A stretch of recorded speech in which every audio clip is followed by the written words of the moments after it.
सभी भक्तों का स्वागत है। अभी हम कीर्तन से स्टार्ट करेंगे। जय राधा माधव कुंज बिहारी, जय राधा माधव कुंज बिहारी, जय गोपीजन वल्लभ गिरिवर धारी, जय गोपीजन वल्लभ गिरिवर धारी, यशोदानंदन व्रज जनरंजन, यशोदानंदन व्रज जनरंजन, यमुना तीरा वनचारी, यमुना तीरा वनचारी, जय राधा माधव कुंज बिहारी, जय राधा माधव कुंज बिहारी, हरे कृष्णा कृष्णा कृष्णा हरे हरे, हरे राम राम राम हरे हरे, हरे कृष्णा कृष्णा कृष्णा हरे हरे, हरे राम राम राम हरे हरे, हरे कृष्णा कृष्णा कृष्णा हरे हरे, हरे राम राम राम हरे हरे, हरे कृष्णा कृष्णा कृष्णा हरे हरे, हरे राम राम राम हरे हरे, हरे कृष्णा कृष्णा कृष्णा हरे हरे, हरे राम राम राम हरे हरे, हरे कृष्णा कृष्णा कृष्णा हरे हरे, हरे राम राम राम हरे हरे, हरे कृष्णा कृष्णा कृष्णा हरे हरे, हरे राम राम राम हरे हरे, जय राधा माधव राधे, जय राधा गोविंद राधे, जय गौरनताय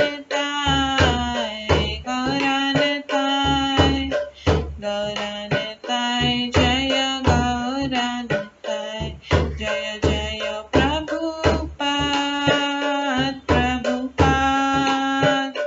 प्रभुपाद जय जय प्रभुपाद, जय जय गुरुदेव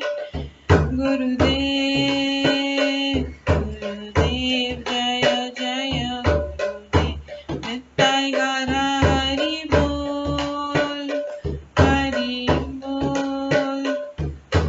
बोल नित्य गौर हरि बोल, गौर प्रेमानंदे हरि हरि बोल। हरे कृष्णा। आज की इस क्लास में सभी भक्तों का स्वागत है। अभी मंगलाचरण से स्टार्ट करेंगे। ओम अज्ञान तिमिरन्धस्य ज्ञानाञ्जनशलाकया चक्षुरुन्मिलितं येन तस्मै श्रीगुरुवे नमः। श्रीचैतन्यमनोभीष्टं स्थापितं येन भूतले स्वयं रूप कदा मह्यं ददाति स्वपदान्तिकम्। वन्देऽहं श्रीगुरो श्रीयुतपदकमलं श्रीगुरुं वैष्णवांश्च श्रीरूपं साग्रजातं सहगणा रघुनाथान्वितं तं सजीवं साद्वैतं सावधूतं परिजनसहितं कृष्णचैतन्यदेवं श्रीराधाकृष्णपादान् सहगणा ललिता श्रीविशाखान्वितांश्च नमो विष्णुपदाय कृष्णपृष्ठाय भूतले श्रीमते भक्तिवेदांत स्वामिन्निति नामिने। नमस्ते सरस्वती देवे गौरवाणी प्रचारिणे निर्विशेषा शून्यवादी पाश्चात्य देशातारिणे। वाञ्छाकल्पतरुभ्यश्च कृपा सिन्धुभ्येव च पतितानां पावनेभ्यो वैष्णवेभ्यो नमो नमः। जय श्री कृष्ण चैतन्य प्रभु नित्यानंद श्री अद्वैत गदाधर शिवासादि गौर भक्तवृंद। हरे कृष्णा कृष्णा कृष्णा हरे हरे, हरे राम राम राम हरे हरे।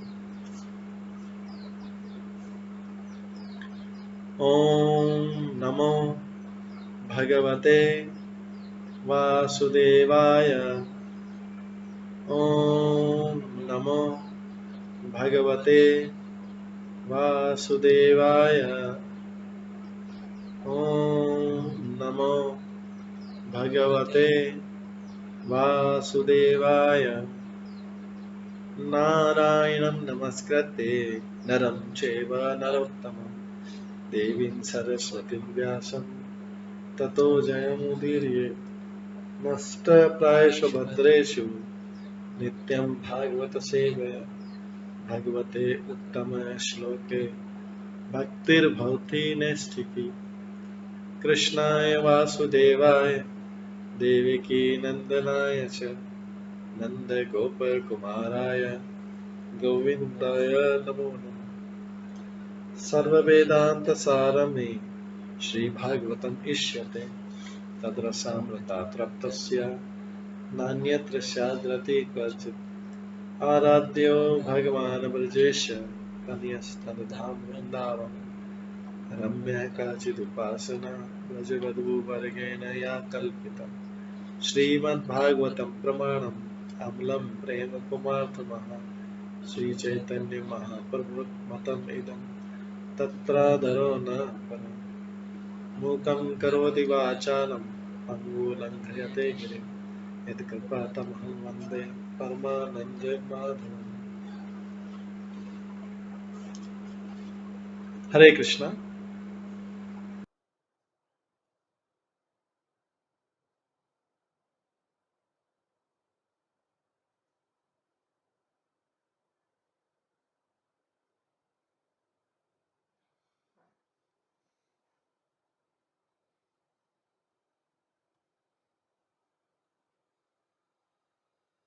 हरे कृष्णा। आज की इस क्लास में सभी भक्तों का स्वागत है। कल हम श्रवण कर रहे थे श्रीमद् भागवतम के 11वें स्कंद के 10वें अध्याय से, जिसमें सकाम कर्म की प्रवृत्ति का वर्णन किया गया था। इसमें हमने श्रवण किया था, भगवान कहते हैं उद्धव से, जिसने मुझे अपने जीवन का परम लक्ष्य मान लिया है, उसे चाहिए कि पाप कर्मों का निषेध करने वाले शास्त्रीय आदेशों का कठोरता से पालन करे और जहां तक सके गौण नियमों जैसे स्वच्छता की संस्तुति करने वाले आदेशों को संपन्न करे। किंतु अंततः उसे प्रामाणिक गुरु के पास जाना चाहिए जो मेरे साकार रूप के ज्ञान से पूर्ण होता है, जो शांत होता है और जो आध्यात्मिक उत्थान के कारण मुझसे भिन्न नहीं होता। इसके बाद आगे भी आया था कि मनुष्य को सभी परिस्थितियों में अपने जीवन के असली स्वार्थ, असली उद्देश्य को देखना चाहिए। इसलिए पत्नी इसलिए पत्नी, संतान, घर, भूमि, रिश्तेदार, मित्र, संपत्ति इत्यादि से विरक्त रहना चाहिए।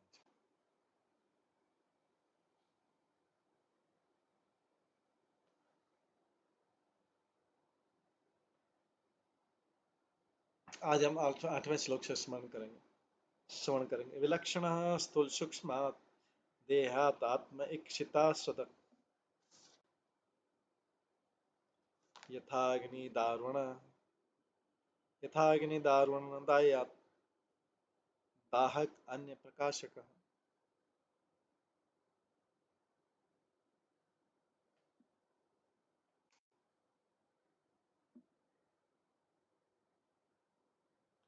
जिस तरह जलने और प्रकाश करने वाली अग्नि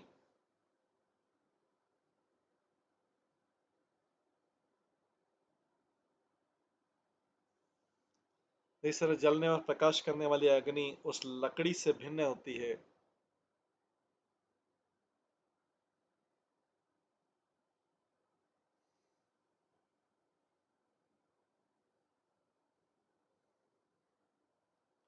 जिस तरह अग्नि जलने और प्रकाश करने वाली अग्नि उस लकड़ी से भिन्न होती है जो प्रकाश के देने के लिए जलाई जाती है,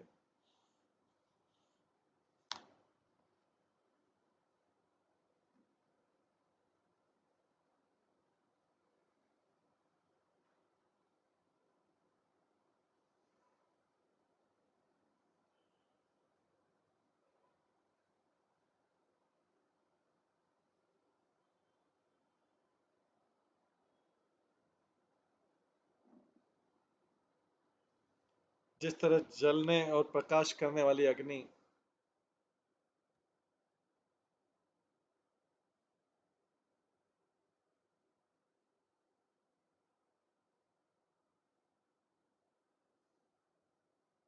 उस लकड़ी से ईंधन से भिन्न होती है जो प्रकाश देने के लिए जलाई जाती है, उसी तरह शरीर के भीतर का दृष्टा जो है, स्वतः प्रकाशित आत्मा उस भौतिक शरीर से भिन्न होता है।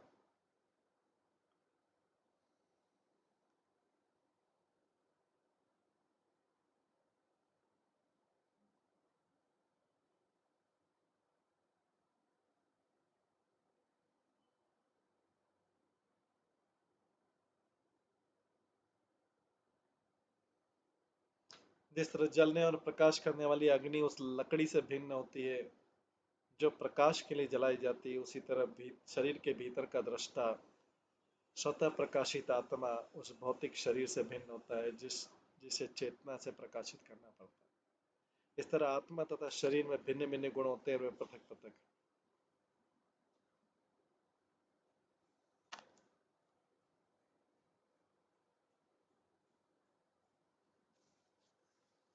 पर यहाँ पर विश्लेषण विधि से प्रदर्शित किया गया है कि मनुष्य को झूठे ही अहंकार की पहचान शरीर से नहीं करनी चाहिए।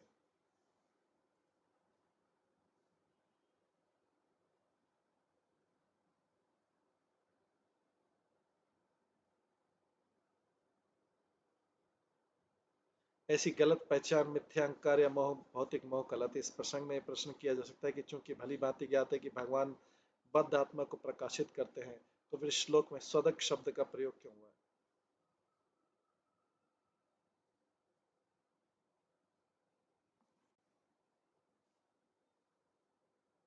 श्रील विश्वनाथ चक्रवर्ती ने व्याख्या की कि यद्यपि भगवान ही जीव को चेतना प्रदान करते हैं,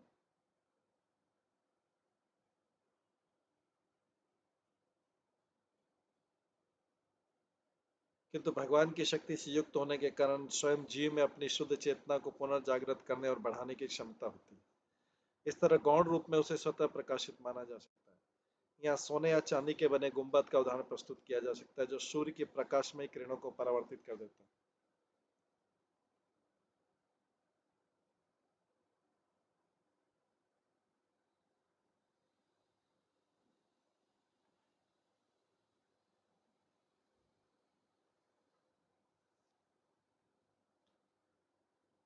किंतु सोना तथा चांदी में नहीं स्वाभाविक गुणों को चमकीले परावर्तन करने के कारण माना जा सकता है, क्योंकि अन्य वस्तु में सूर्य के प्रकाश को परावर्तित करने के उपयुक्त गुण नहीं पाए जाते।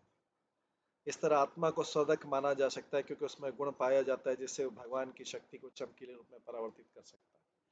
ठीक उसी तरह जैसे सोने अथवा चांदी का गुंबद अपने परावर्त के गुणों के कारण चमकता है।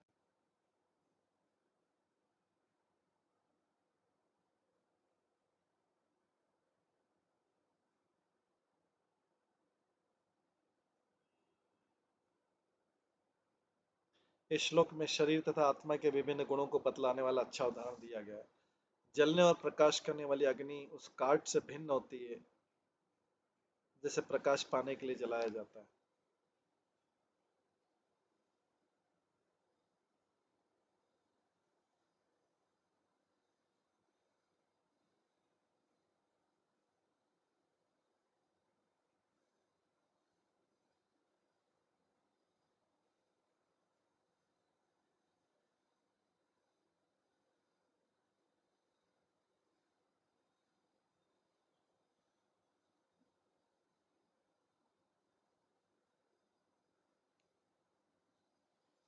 जलने और प्रकाश करने वाली अग्नि उस काठ से भिन्न होती है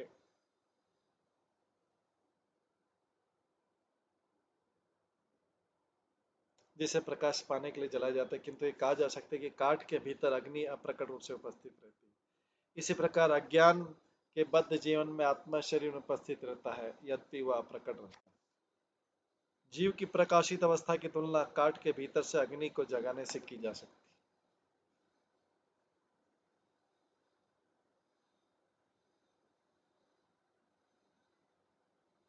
जिस तरह अग्नि काठ को जलाकर तुरंत राख कर देती है, उसी तरह प्रकाशित किए जाने पर आत्मा अज्ञान के अंधकार को जलाकर राख कर देती है।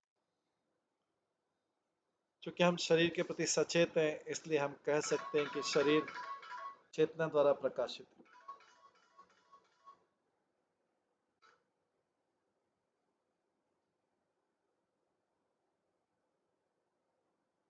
और ये चेतना आत्मा की शक्ति है, उसका लक्षण। शरीर तथा आत्मा को एक मानना वैसी मूर्खता है जिस तरह अग्नि तथा काठ को एक मान लेना।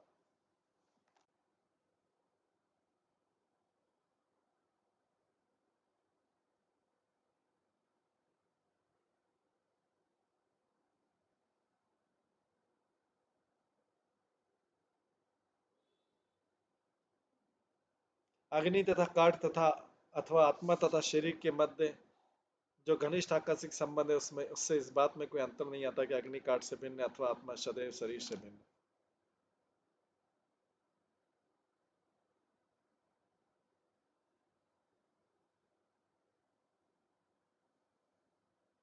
निरोधोत्पत्ति अणु बृहत नानात्वं ततः कृतान् गुणानंत प्रविष्टाध्यते एवं देह गुणान पर। ईंधन की दशा के अनुसार अग्नि जिस तरह सुप्त, प्रकट, क्षीण, तेज जैसे विविध रूपों में प्रकट हो सकती है, उसी तरह आत्मा भौतिक शरीर में प्रवेश करता है और शरीर के विशिष्ट लक्षणों को स्वीकार करता है।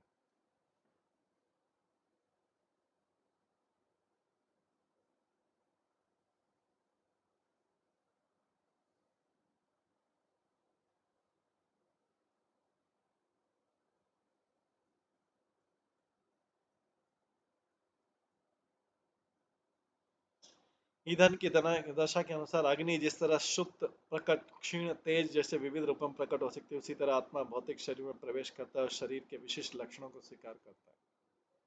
तात्पर्य: यद्यपि किसी वस्तु विशेष में अग्नि प्रकट और लुप्त हो सकती है, किंतु अग्नि तत्व सदैव विद्यमान रहता है।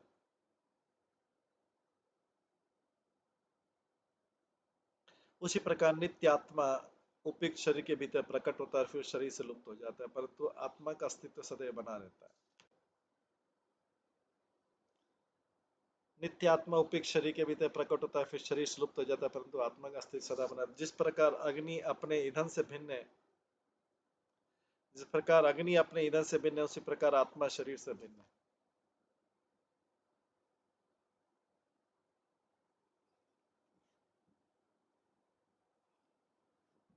दिया सलाई की काड़ी से लघु अग्नि प्रकट होती है, किंतु गैसोलीन की टंकी के विस्फोट से आकाश तक लपटें फैल जाती है। तो भी अग्नि एक ही है। इसी तरह एक आत्मा ब्रह्मा के शरीर में प्रकट हो सकता है, दूसरा चींटी के शरीर में, किंतु गुण की दृष्टि से आत्मा प्रत्येक शरीर में एक सा है। अज्ञान के कारण हम आत्मा पर शरीर के लक्षणों को आरोपित करते हैं। इस तरह हम ये कहते हैं कि ये व्यक्ति अमेरिकी, रूसी, चीनी, अफ्रीकी या मैक्सिको, या फिर वो व्यक्ति जवान है, बूढ़ा है। यद्यपि ऐसी उपाधियां शरीर पर लागू होती है, किंतु वे आत्मा पर लागू नहीं होती। जैसे यहाँ पर यह जीव दिव्य जीव कहा गया। जब तक मोहग्रस्त आत्मा भगवान से शत्रु भाव रखता है, जब तक मोहग्रस्त आत्मा भगवान से शत्रु भाव रखता है, तब तक स्थूल तथा सूक्ष्म देहों की उपाधियां उसे प्रच्छन्न किए रहेंगी। तब तक स्थूल तथा सूक्ष्म देहों की उपाधियां उसे प्रच्छन्न की रहेंगी और उसे अंधकार में रखेंगे। यदि मनुष्य भौतिक बौद्धिक रूप से अपनी पहचान जीवन के विविध भौतिकतावादी विचारों से करता है, तो सूक्ष्म मन द्वारा प्रच्छन्न हो जाता है। अंततोगत्वा हर वस्तु जिसका अस्तित्व परब्रह्म कृष्ण का अंश होता है। जब जीव इसे समझ लेता है तो निरुपाधि बन जाता है, यही उसकी स्वाभाविक स्थिति।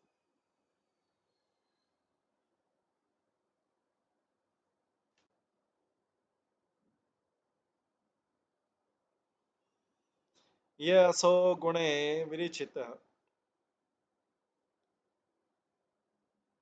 देहोऽयं पुरुषस्य हि संसार तत् निबंधयम् पुंसो विद्याचितात्मनः। सूक्ष्म तथा स्थूल शरीरों की उत्पत्ति प्रकृति गुणों से होती है।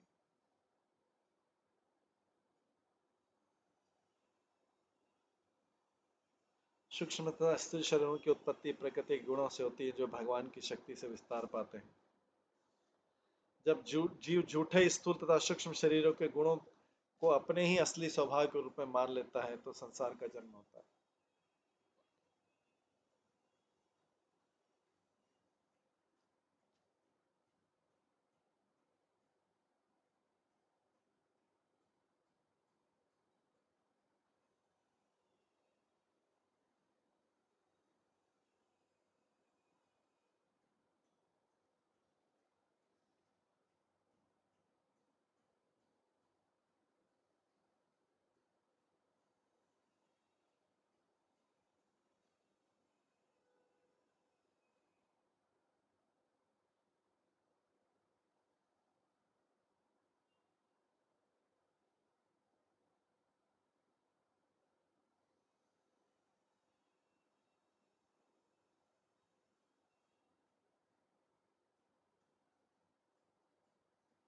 सूक्ष्म तथा स्थूल शरीरों की उत्पत्ति प्रकृति के गुणों से होती है, जो भगवान की शक्ति से विस्तार पाते हैं। जब जीव झूठे स्थूल तथा सूक्ष्म शरीरों के गुणों को अपने ही असली स्वभाव के रूप में मान लेता है, तो संसार का जन्म होता है। किंतु ये मोहमयी अवस्था असली ज्ञान द्वारा नष्ट की जा सकती है।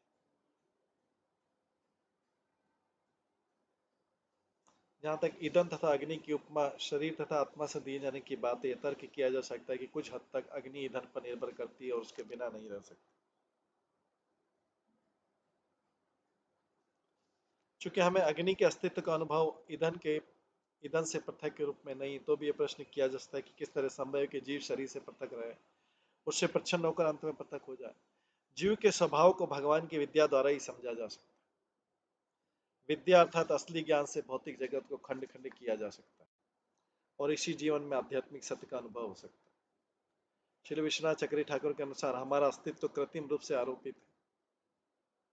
भगवान की अचिंत्य अविद्या द्वारा स्थूल तथा सूक्ष्म शरीर के गुण जीव पर मनोवैज्ञानिक रूप से लादे जाते हैं और शरीर के साथ गलत पहचान करने से जीव अनेक मोहयुक्त कर्म करने लगता है, जैसा कि पिछले अध्याय में बताया गया। वर्तमान शरीर वृक्ष तुल्य है, जो अगले शरीर के कर्म बीज उत्पन्न करता है। हमारा जो वर्तमान शरीर वृक्ष तुल्य है, जो अगले शरीर के कर्म बीज उत्पन्न करता है। किंतु इस अज्ञान के चक्र को दिव्य ज्ञान के द्वारा खंड खंड किया जा सकता है, जैसा कि भगवान ने बतलाया।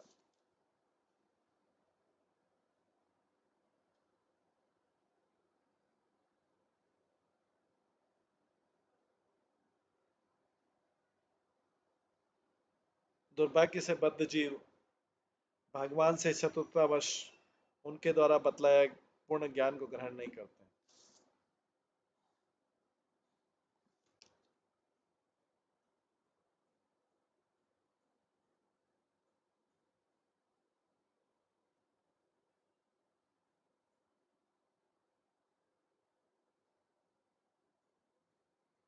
दुर्भाग्य से बद्ध जीव जो है भगवान से शत्रुतावश उनके द्वारा बतलाए गए पूर्ण ज्ञान को ग्रहण नहीं करते हैं, बजाय इसके वे स्थूल तथा सूक्ष्म मोह में पड़े रहते हैं।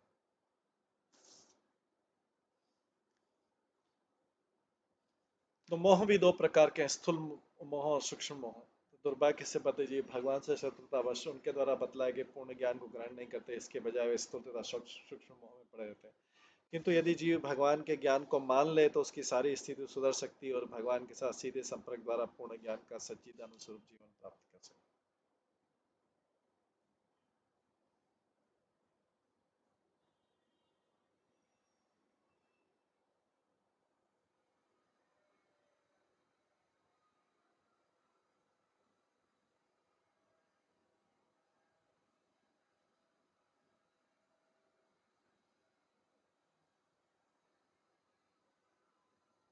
तस्मात् जिज्ञासयात्मानम् आत्मस्थं केवलं परम संगम्य निरसते तत् संगम्य निरसेते तत् वस्तु बुद्धिं यथा क्रमम्। इसलिए मनुष्य को चाहिए कि ज्ञान के अनुशीलन द्वारा अपने भीतर स्थित भगवान के निकट पहुंचे। भगवान के शुद्ध दिव्य अस्तित्व को समझ लेने पर मनुष्य को चाहिए कि वो धीरे धीरे भौतिक जगत को स्वतंत्र सत्ता मानने के झूठे विचार को त्याग दे।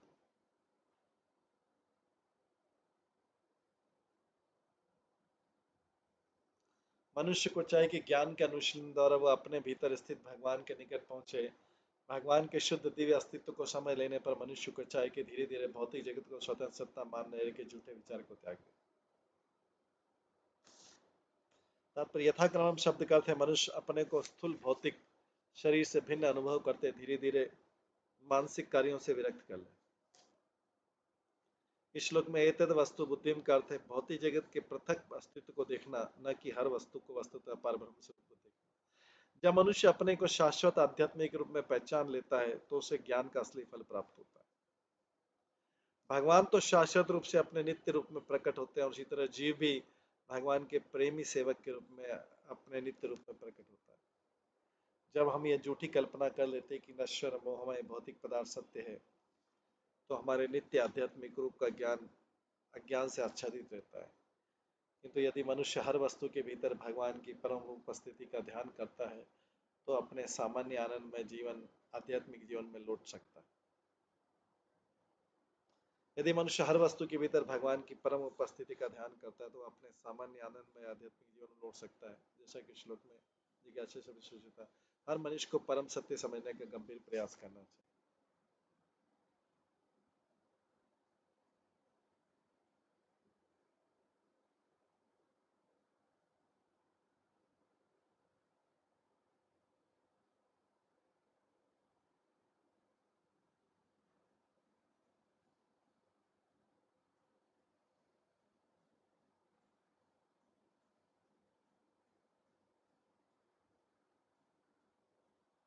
आचार्यवारणीयाद्य स्यात् अन्ते वास्युत्तर आचार्यवारणी आद्य स्यात् अन्ते वास्युत्तराणि ततः संधानं प्रवचनं विद्या संधि सुखावह।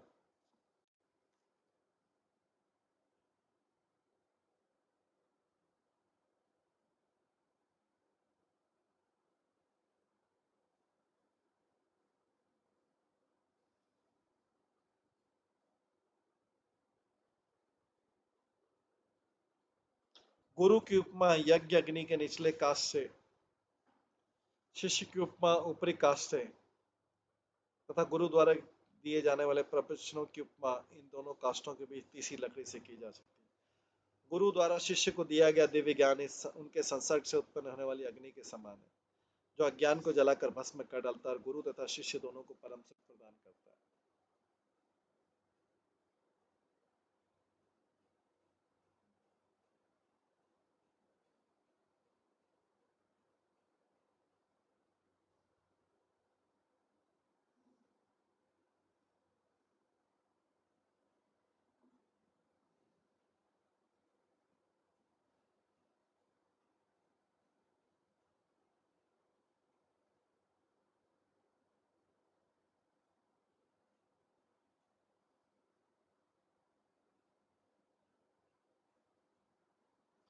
जब अज्ञान का अंधकार जलाकर राख कर दिया जाता है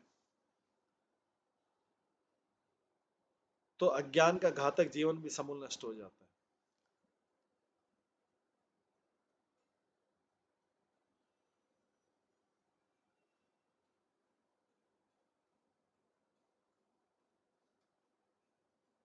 जब अज्ञान का अंधकार जलाकर राख कर दिया जाता है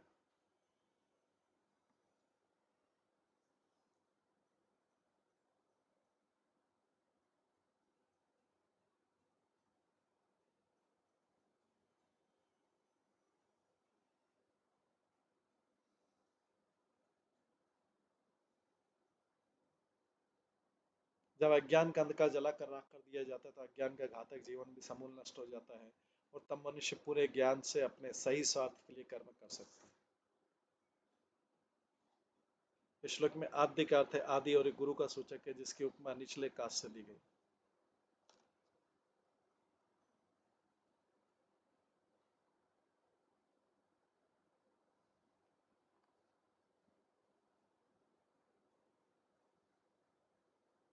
दिव्य ज्ञान अग्नि के समान गुरु से शिष्य तक फैलता है।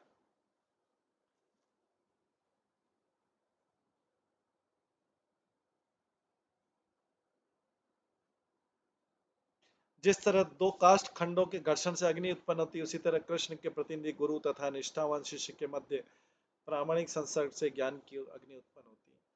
जब शिष्य गुरु के चरण कमलों की शरण ग्रहण करता है तो वह अपने आदि आध्यात्मिक रूप का पूर्ण ज्ञान स्वयं प्राप्त कर लेता है।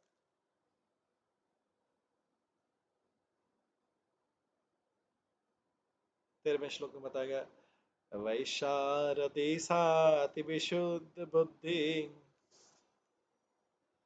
धुनोति मायां गुण संप्रस्तुताम गुणांच संध्यायतात्ममेतत् स्वयं च शायति असमिति यथाग्नि।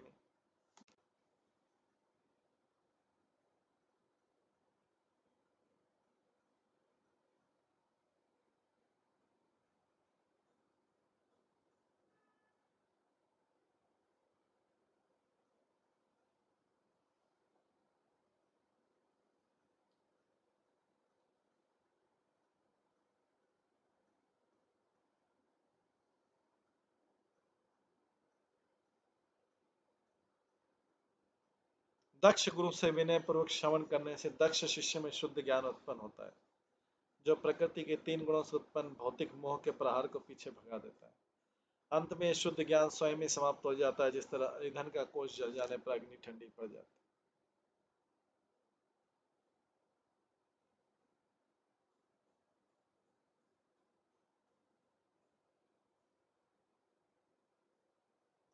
वैशारदी शब्द का अर्थ है विशारद से व्युत्पन्न। पूर्ण ज्ञान तो दक्ष गुरु से मिलता है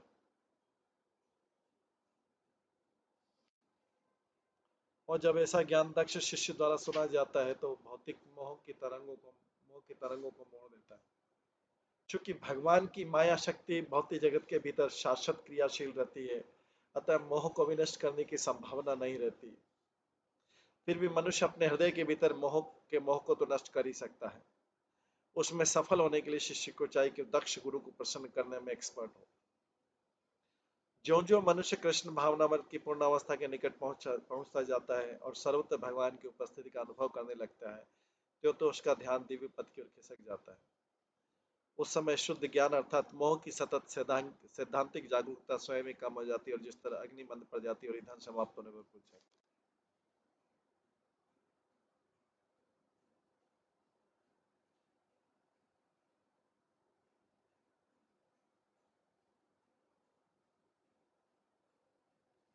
श्रील मध्वाचार्य ने अनेक वैदिक शास्त्रों से दिखाने के लिए उदाहरण दिया कि माया उस डाइन के समान है जो बद्ध हुए दियों का पीछा करती रहती।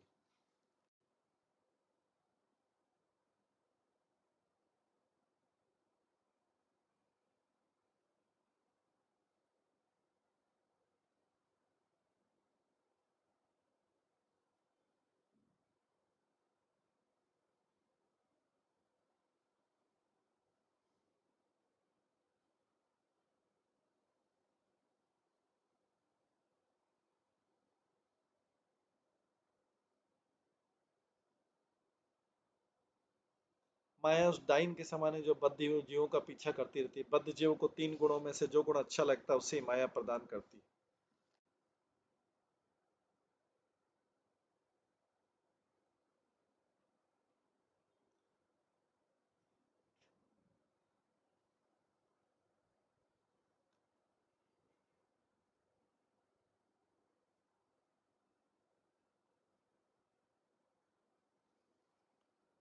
बद्ध जीवों को 3 गुणों में से जो गुण भी अच्छा लगता है उसे ही माया प्रदान करती है, किंतु ऐसे भेंटें उस अग्नि के तुल्य होती है जो हृदय को भस्म कर देती है। इसलिए समझना चाहिए ये जगत नरक तुल्य है, जिसमें किसी को भी स्थायी पद नहीं मिला। बाहर से हमें अनेक वस्तुओं का अनुभव होता है, भीतर भीतर हम अपने अनुभव का मनन करते हैं और भावी कार्य की योजनाएं बनाते हैं। इस प्रकार बाहर तथा भीतर से अज्ञान के शिकार हैं। असली ज्ञान वेदों से आता है या फिर पूर्ण विद्या के रूप में भगवान से। यदि हम भगवान की शरण में जाकर पूर्ण रूपेण कृष्ण भावना भावित हो जाते हैं तो आनंद की कमी नहीं रहती, क्योंकि भगवान आनंद के आगार है और उनके भक्त इस आगार के भीतर मुक्त भाव से विचरण करते हैं।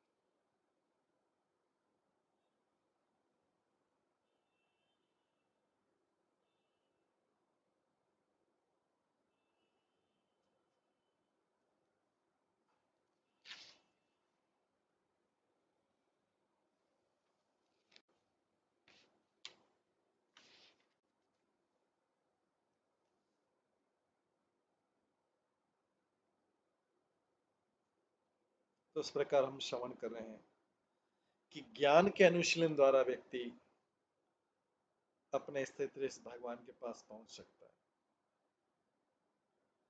भगवान के शुद्ध दिव्य अस्तित्व को समझ लेने पर मनुष्य को चाहिए कि वो धीरे धीरे भौतिक जगत को स्वतंत्र सत्ता मानने के झूठे विचार को त्यागे।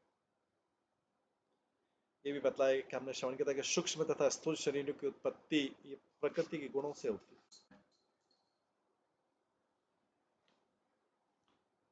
पहले श्लोकों में पढ़ सकें जो भगवान की शक्ति से विस्तार पाते हैं। जब जीव झूठे स्थूल तथा सूक्ष्म शरीर के गुणों को अपना असली स्वभाव के रूप में मान लेता है तो संसार का जन्म होता है, किंतु ये मोहमयी अवस्था असली ज्ञान द्वारा नष्ट की जा सकती है।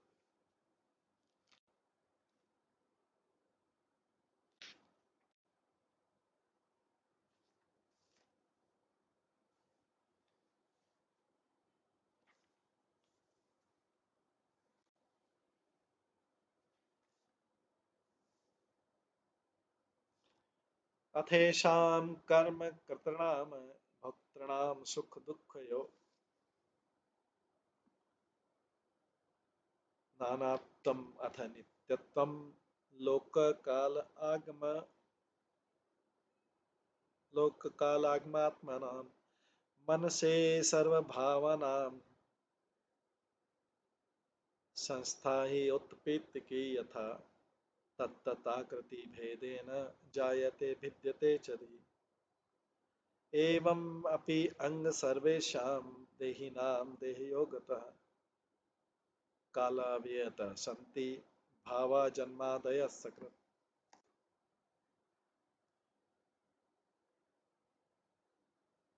हे उद्धव, मैंने तुम्हें पूर्ण ज्ञान बतला दिया, किंतु ऐसे भी दार्शनिक हैं जो मेरे निष्कर्ष का प्रतिवाद करते हैं। उनका कहना है कि जीव का स्वाभाविक पद तो सकाम कर्म में निरत होना है और वे जीव को उस कर्म से उत्पन्न सुख दुख के भोक्ता के रूप में देखते हैं। इस भौतिकतावती दर्शन के अनुसार जगत काल प्रामाणिक शास्त्र तथा आत्मा ये सभी विविधता युक्त तथा शाश्वत विकारों के निरंतर प्रवाह के रूप में विद्यमान रहते हैं। यही नहीं, ज्ञान एक अथवा नित्य नहीं हो सकता है, क्योंकि यह विविध एवं परिवर्तनशील पदार्थों से उत्पन्न होता है। फलस्वरूप ज्ञान स्वयं भी परिवर्तनशील होता है। एवं तो यदि तुम इस दर्शन को मान भी लो तो भी जन्म मृत्यु जरा तथा रोग सदा बने रहेंगे।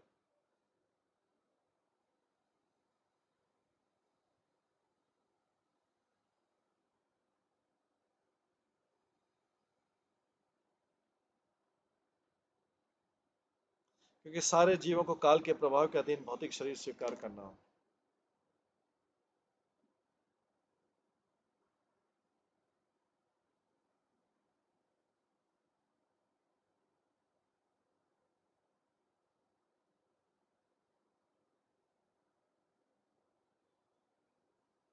तब श्री विश्वनाथ चक्री ठाकुर के अनुसार इस श्लोक में भगवान कृष्ण ने उद्धव से कहा है, उद्धव अभी मैंने जो उपदेश दिए हैं उनमें मैंने जीवन के वास्तविक उद्देश्य की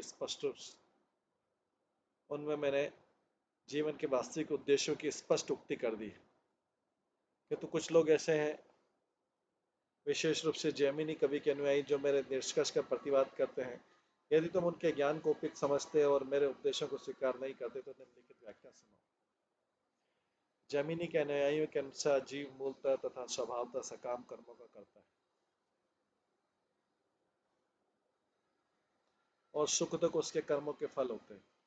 जीव द्वारा भोग प्राप्त किए जाने वाला जगत, उनके द्वारा भोगा गया समय, भोग प्राप्ति के साधन बतलाने वाले प्रामाणिक शास्त्र तथा वे सूक्ष्म शरीर जिनसे जीव भोग का अनुभव करता है, ये सारे के सारे न केवल नाना रूपों में विद्यमान रहते हैं अपितु शाश्वत।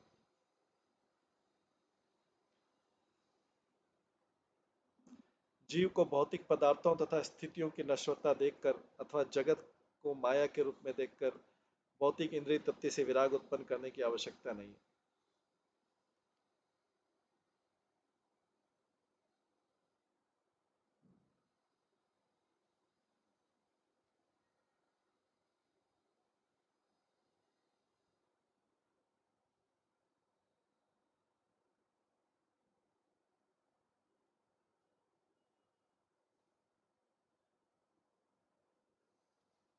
ऐसे भौतिकता दर्शन के अनुसार फूल माला चंदन या सुंदर स्त्री जैसे भौतिक पदार्थ विशिष्ट पराक्रम में क्षणिक होते हैं, किंतु सृष्टि तथा संहार के प्राकृतिक प्रभाव के माध्यम से वे निरंतर विद्यमान रहते हैं।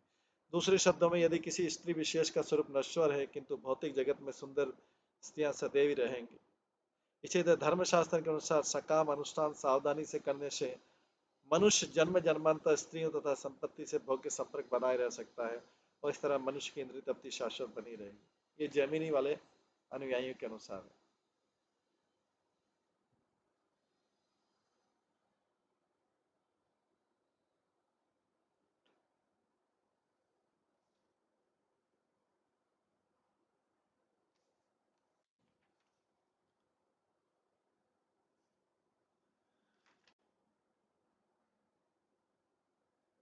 लेकिन जो भगवत सिद्धांत है उसमें कहा गया कि यदि कोई झूठे तौर पर जैमिनी तथा उनके असंख्य आधुनिक अनुयायियों के नास्तिक दर्शन को स्वीकार करता है तो जीव जन्म मृत्यु जरा तथा व्याधि के कष्ट में सदा फंसा रहता है। यह घटिया नास्तिक दर्शन इंद्रिय तृप्ति को जीवन के एकमात्र लक्ष्य के रूप में प्रोत्साहन देता है।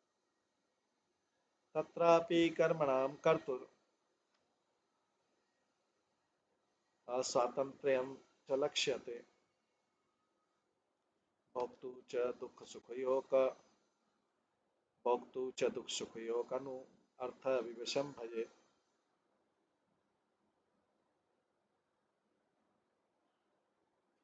यद्यपि सकाम कर्म करने वाला शाश्वत सुख की इच्छा करता है,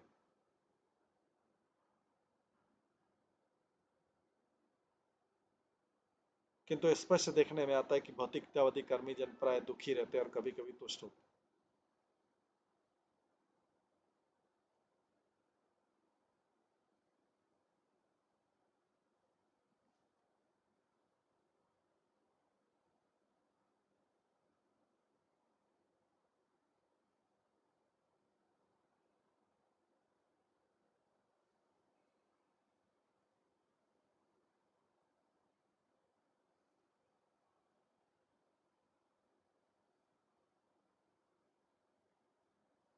यद्यपि सकाम करने वाला शाश्वत सुख की इच्छा करता है, किंतु स्पष्ट देखने में आता है कि भौतिकतावादी कर्मी जन प्राय दुखी रहता है और कभी कभी तुष्ट होते हैं।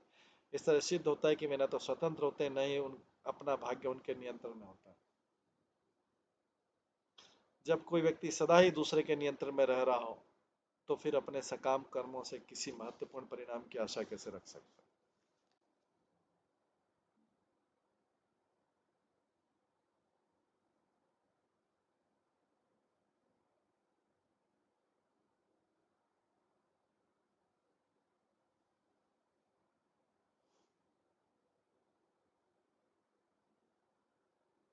तात्पर्य, यद्यपि भौतिकतावादी लोग कृष्ण भावनामृत का बहिष्कार करके क्षणिक इंद्रिय तृप्ति के पीछे लगे रहते हैं,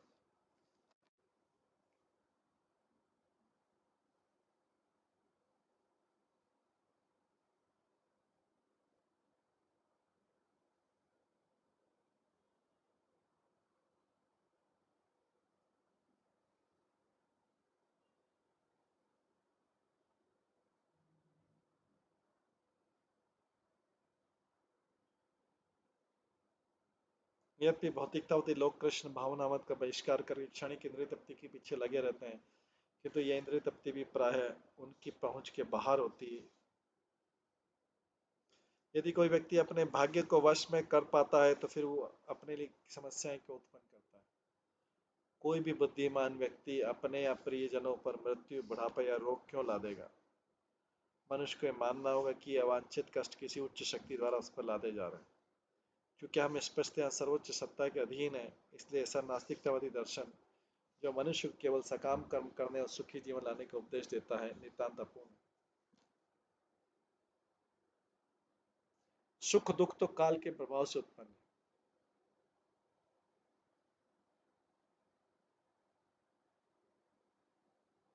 सुख दुख का काल के प्रभाव से उत्पन्न है। जब कोई स्त्री गर्भवती होती है तो उसका पति, उसके संबंधी तथा इष्ट मित्र उत्सुकता पूर्वक शिशु जन्म की प्रतीक्षा करते हैं।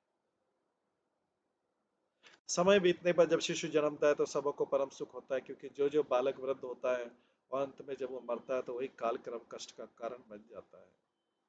अज्ञानी व्यक्ति व्यर्थ ही उन वैज्ञानिकों की सहायता के लिए मुंह ताकते हैं जो मृत्यु रोकने के लिए अपनी प्रयोगशाला में बड़ी तेजी से बहुत ही निरर्थक कार्य कर रहे हैं। आधुनिक काल में जीवन का सीधाओं को दूर करने के लिए आविष्कार किए गए हैं, किंतु इससे विश्व भर में करोड़ों लोगों को असहनीय सुविधाएं हुई।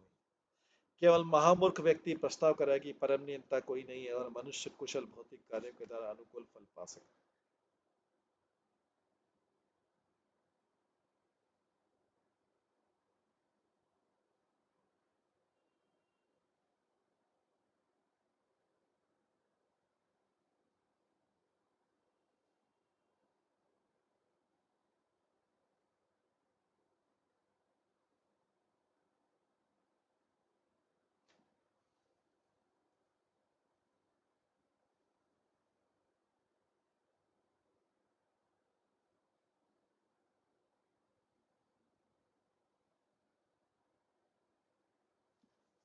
अंततोगता सारे कार्यकलाप व्यर्थ है, क्योंकि उनकी चरम परिणति संहार होती है। यदि मोटर कार चलाने वालों के पास सीमित नियंत्रण रहे तो स्थिति और भी गंभीर रहती है, क्योंकि इससे दुर्घटना होनी अनिवार्य है। इसी तरह यद्यपि हम शरीर को सुख की ओर ले जाना चाहते हैं, किंतु शारीरिक आवश्यकताओं पर हमारा कोई नियंत्रण नहीं रहता, तो दुर्घटना अवश्य संभव है।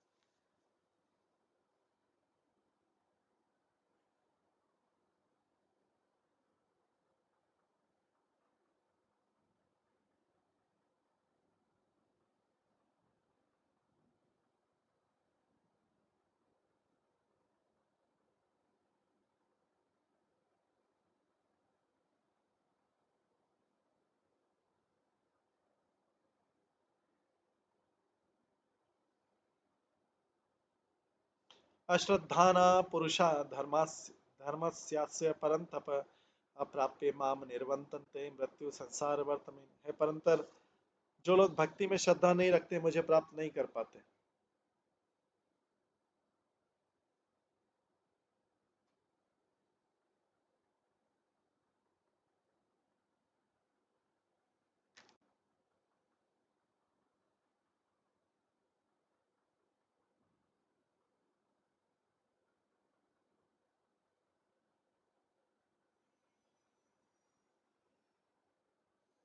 भगवद गीता में अश्रद्धाना पुरुषा धर्मस्यास्य परंतप अप्राप्य माम निर्वंतन्ते मृत्यु संसार वर्तमनि है। परंतप जो लोग भक्ति में श्रद्धा नहीं रखते मुझे प्राप्त नहीं कर पाते।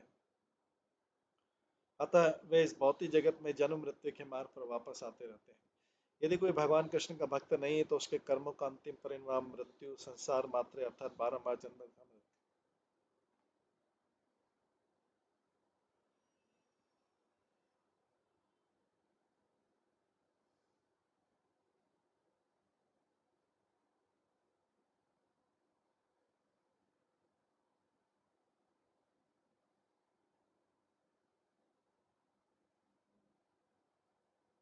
न देहि नाम सुखम किंचित विद्यते विदुषाम अपि तथा च दुख मूढ़ानाम वृथा अहंकारम परम। संसार में देखा जाता है कि कभी कभी बुद्धिमान व्यक्ति भी सुखी नहीं रहता है। इस तरह कभी कभी महामूर्ख भी सुखी रहता है। भौतिक कार्य को दक्षतापूर्वक संपन्न करके सुखी बनने की विचारधारा मिथ्या अहंकार का व्यर्थ प्रदर्शन मात्र है। भौतिक कार्यों को दक्षतापूर्वक संपन्न करके, अगर कोई भौतिक कार्यों को बहुत एक्सपर्टली संपन्न करके सुखी बनने की विचारधारा करता है तो ये मिथ्या अहंकार का व्यर्थ प्रदर्शन मात्र। ऐसा तर्क दिया जा सकता है कि बुद्धिमान व्यक्ति इस संसार में दक्षतापूर्वक पुण्य कार्य कर सकता है और इस तरह वह कभी कष्ट नहीं पाएगा, क्योंकि दुख तो पाप पुण्य अपवित्र कार्यों से उत्पन्न होता है।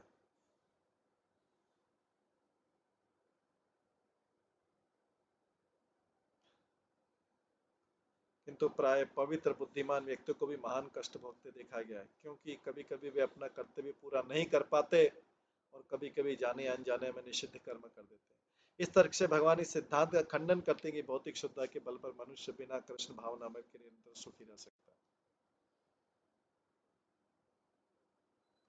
इसलिए इस बात का खंडन होता है कि भौतिक शुद्धता के बल पर ही मनुष्य बिना कृष्ण भावनामत के निरंतर सुखी रह सकता है।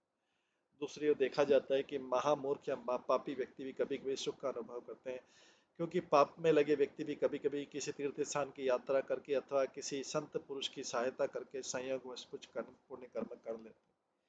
ईश्वर की भौतिक सृष्टि इतनी जटिल और मोहग्रस्त करने वाली कि जो लोग शुद्धता के प्रति समर्पित हैं वे भी कभी कभी पुण्य कर्म कर लेते हैं। इसलिए हमें भौतिक जगत में न तो परम सुख मिल पाता है न परम दुख। प्रत्युत हर व्यक्ति पूर्ण ज्ञान के बिना इधर उधर से भ्रमित सा मंडराता है। शुद्ध तथा तथा पाप सापेक्ष भौतिक विचार है जो जो सापेक्ष सुख तथा दुख प्रदान करते हैं। परम सुख का अनुभव कृष्ण भावनामृत के पूर्ण पद पर या ईश प्रेम पद पर किया जा सकता है। भौतिक जीवन सदैव द्विधापूर्ण तथा सापेक्ष रहा है, जबकि कृष्ण भावनामृत पूर्ण सुख का वास्तविक फल।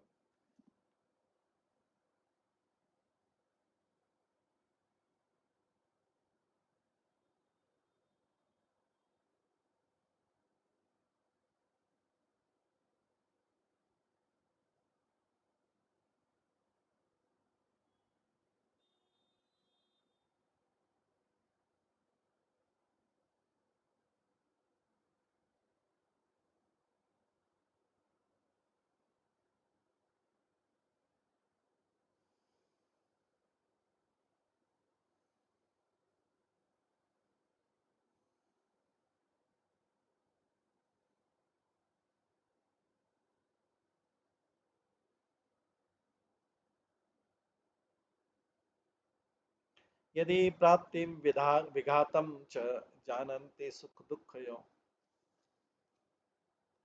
ते अपि यद्धा न विद्युः योगं मृत्युन् प्रभवेते यथा।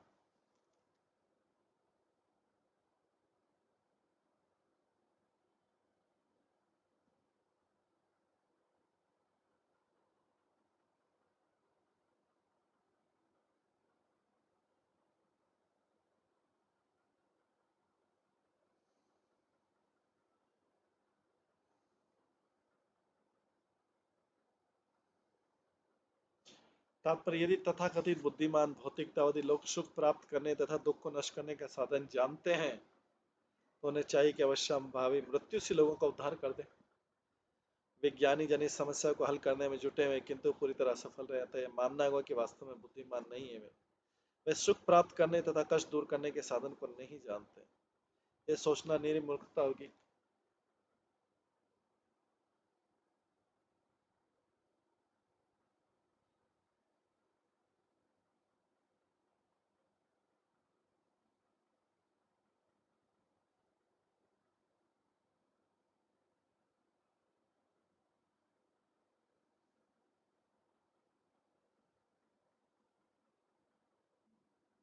यह सोचना निरी मूर्खता होगी कि गर्दन के ऊपर तलवार लटकती रहे और मनुष्य सुखी रहे।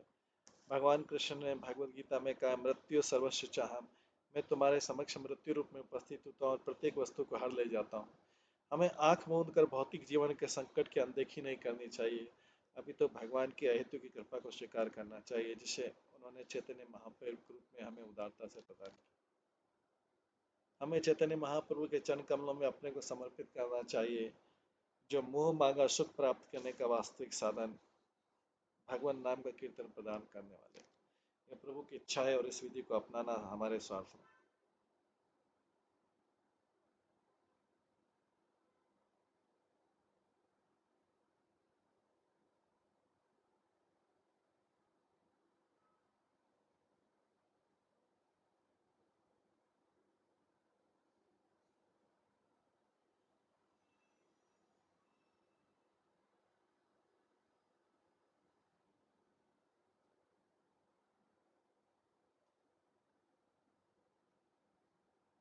ये प्रभु की इच्छा है, इस विधि को अपनाना हमारे स्वार्थ में।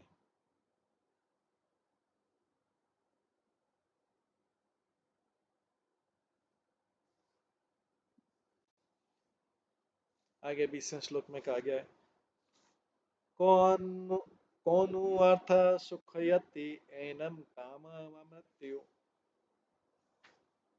कौनु अर्थ सुखयति एनम काम मृत्यु अंतिके आघातम नियमानस्य वरस्य एव न तुष्टित। मृत्यु अच्छी नहीं लगती क्योंकि हर व्यक्ति फांसी के स्थान पर ले जाए जाने वाले दंडित व्यक्ति के समान है।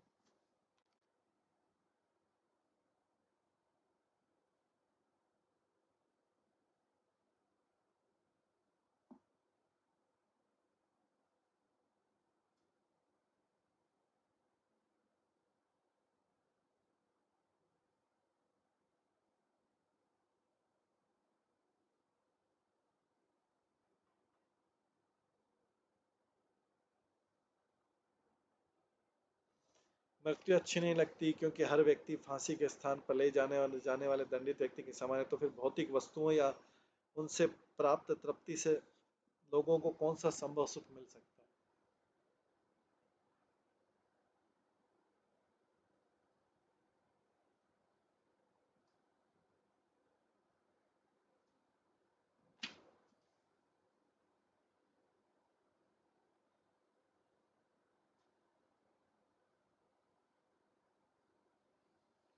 तात्पर्य सारे विश्व में प्रथा है कि फांसी देने से पहले व्यक्ति को अंतिम सुस्वादु भोजन कराया जाता है, किंतु ऐसे व्यक्ति के लिए ऐसा भोजन उसकी आसन्न मृत्यु के दुखद मृत्यु को दुखद स्मरण दिलाने वाला है, अतः वो उसका कहीं आनंद नहीं उठा पाता। उसी प्रकार कोई भी विवेकवान व्यक्ति भौतिक जीवन से संतुष्ट नहीं हो सकता।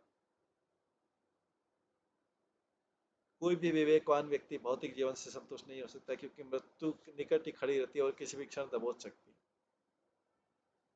यदि कोई व्यक्ति अपने को रिहायशी कमरे में बैठा और पास ही कोने पर एक विषधर सर्प बैठा हो, तो भला कोई शांतिपूर्वक किस प्रकार से टेलीविजन देख सकता है या पुस्तक पढ़ सकता है, जबकि वो जानता है कि विषैले दंत किसी क्षण में उसके शरीर को डस सकते हैं। इसी तरह जब तक कोई न्यूनाधिक सनकी न हो, भला वो भौतिक जीवन के प्रति उत्साहपूर्वक उन्हें अशांत कैसे हो सकता है।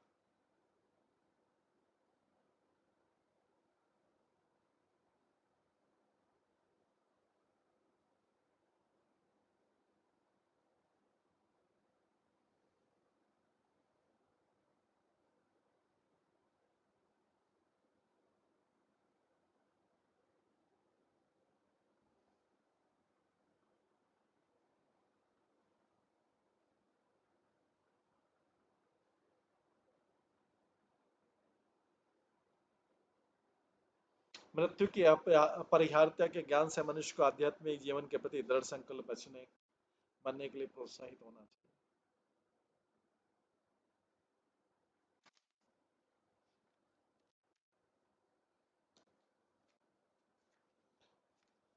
आगे 21वें श्लोक में कहा गया, श्रुतम च दृष्टवत दुष्टम स्पर्धा असूयात्यव बहु अंतराय कामत्वात् कृषिवत च अपि निष्फलम।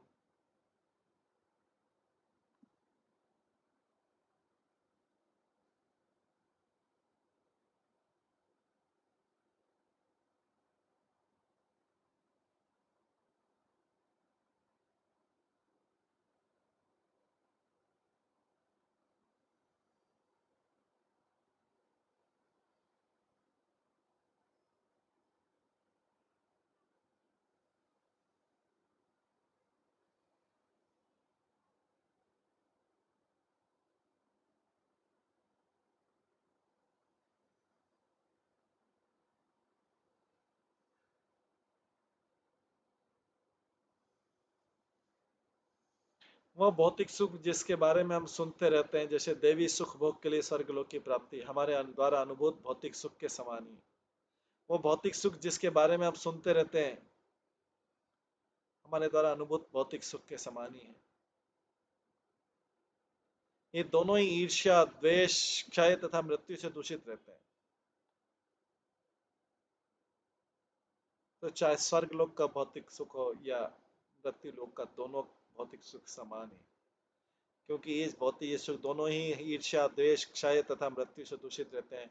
इसलिए जिस तरह फसल के रोग, कीट या सूखा जैसी समस्या उत्पन्न करने पर इसलिए जिस तरह फसल के रोग, कीट या सूखा जैसी समस्या उत्पन्न होने पर फसल उगाना व्यर्थ हो जाता है, उसी तरह पृथ्वी पर या स्वर्ग लोक में भौतिक सुख का करने का प्रयास अनेक व्यवधानों के कारण निष्फल हो जाता है।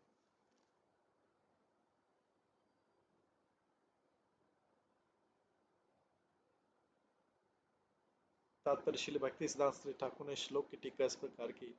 सामान्य रूप से यदि कोई विशेष व्यवधान न पड़े तो कृषि विषयक प्रयत्न सफल होते हैं।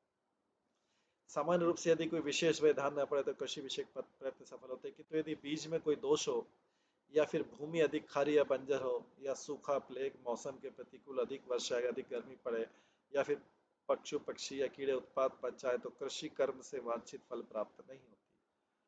उसी तरह जो लोग भौतिक जगत का विश्लेषण करने में दक्ष होते हैं, वे देखते हैं कि वेदों में जो स्वर्ग की स्थितियां बतलाई गई है वे पृथ्वी के जीवन से भिन्न नहीं।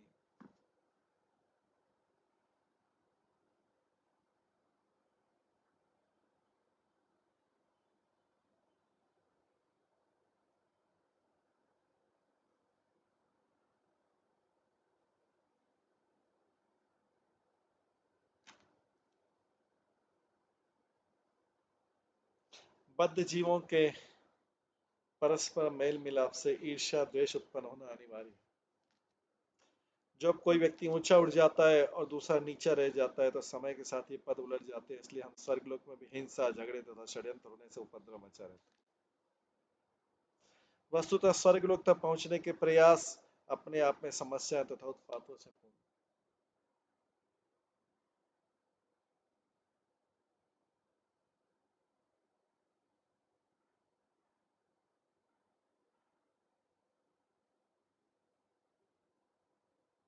ये समझना होगा कि वैकुंठ जो कि ईश्वर का धाम है, इस जगत द्वारा लागू होने वाली प्रकृति के कानूनों की सीमाओं तथा झगड़ों से परे है। यदि कोई गलती सोच ले कि वैकुंठ में भी सारी अपूर्णताएं पाई जाती तो वह भौतिक कलमश से कलुषित हो जाएगा।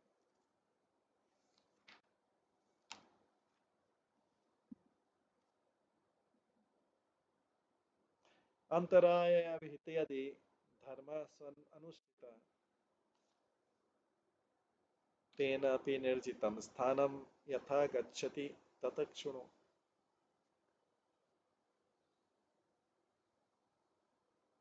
यदि कोई व्यक्ति किसी त्रुटि या कलमश के बिना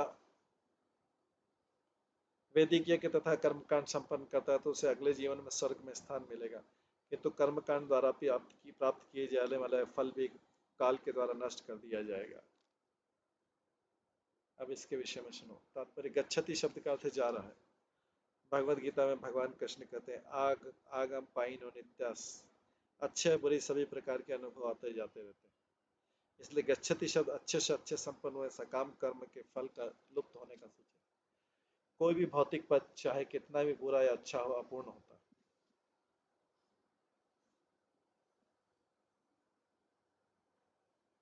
इसलिए मनुष्य को चाहिए कि शुद्ध कृष्ण भावनामय के लिए ही प्रयास करे।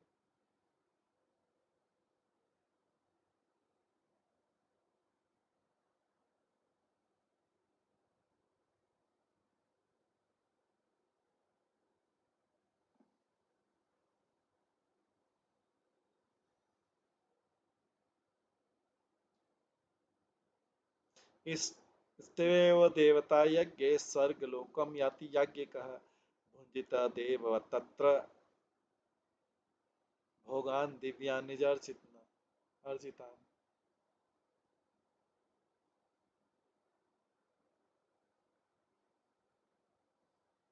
यदि पृथ्वी पर कोई व्यक्ति देवताओं की तुष्टि के लिए यज्ञ संपन्न करता है तो स्वर्गलोक जाता है, जहां वह देवताओं की तरह अपने कार्यों से अर्जित सभी प्रकार के स्वर्ग का सुख भोग करता है।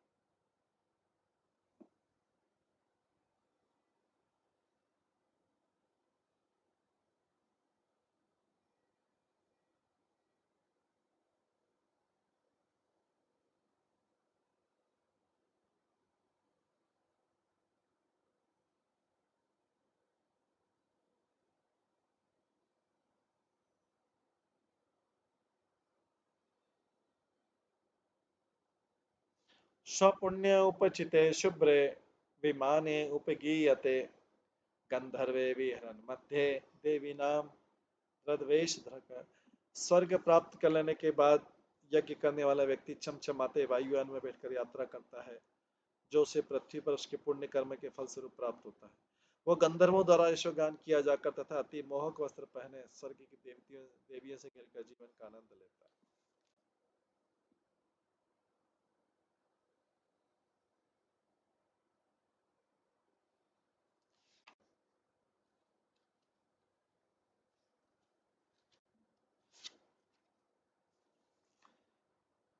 स्त्रीभिः कामज्ञानेन किङ्किणजालमालिना क्रीडन् वेदात्मपातं सुरा क्रीडेस्यो निवृत्तः। यज्ञ फल का भोक्ता स्वर्ग की सुंदरियों के साथ लेकर ऐसे अद्भुत विमान में चढ़कर सैर सपाटे के लिए जाता है, जो रूनझुन शब्द करती घंटियों से गोलाकार में सजाया रहता है और चाहे जहाँ पे भी उड़ जाता है।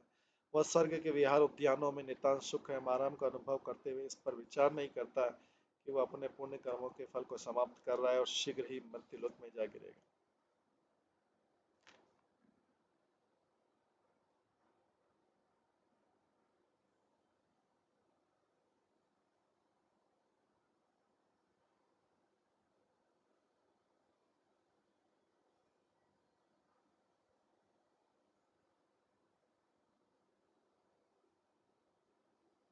इस प्रकार से सकाम कर्म की प्रवृत्ति को बताया जा रहा है। वास्तव में स्वर्ग लोक के भौतिक सुख और मृत्यु लोक के भौतिक सुखों में अंतर नहीं है, लेकिन ये हमारा भ्रम है कि स्वर्ग लोक के भौतिक सुख हायर लेवल के रहते हैं, ये कम लेवल के रहते हैं।